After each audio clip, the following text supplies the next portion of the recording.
තුනේ දුවේ පුතේ ඔබ 9 වසර සිට 10 වසරට පැමිණි දරුවෙක්ද? ඒ වගේම ඔයා ඕලෙවල් විෂය ධාරාව සඳහා ICT විෂය තෝරාගත් දරුවෙක්ද? එහෙනම් මේ වීඩියෝ ක්ලිප් එක ඔයාට. ඔයාලගේ පාඩමක් තියෙනවා දුවේ පුතේ 10 වසරේ 3 වෙනි පාඩම විදිහට සංඛ්‍යා පද්ධති කියලා පාඩමක්. ඉතින් මේ පාඩම එක පාඩමක් නෙමෙයි. අනිකුත් පාඩම් වලට සම්බන්ධ වෙන හරි පුළුල් තියරියක් තියෙන පාඩමක් දරුවනේ. ඉතින් මේ පාඩමේ අපි ගොඩක් දේවල් සාකච්ඡා කරනවා. ඒ වගේම මේ පාඩම ඔයාලගේ ඉස්සරහට කතා කරන බූලියානු ద్వාර පාඩමට ක්‍රමලේඛක පාඩම් වලට සම්බන්ධ වෙනවා. ඉතින් ගොඩක් අය මේ පාඩම ලේසි කියලා හිතාගෙන ගණන් හදනවා නමුත් එයාලා තින් පුංචි සිදුවන වැරදි හින්දා ඒ ප්‍රශ්නෙම වැරදිලා යන්න සම්භාවිතාවයක් තියෙනවා. ඉතින් අපි වෙනසකටත් එක්ක අලුත් සෙමින එකක් පටන් ගන්නවා.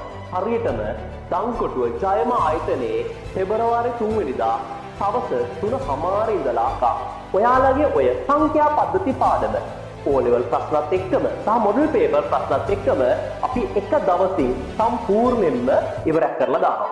ඉතින් මේ ආරාධනය අදිනේ දුවේ පුතේ ඔයාට ඔයාගේ තව යාළුවොත් එක්ක අපිත් එක්ක එකතු වෙන්න.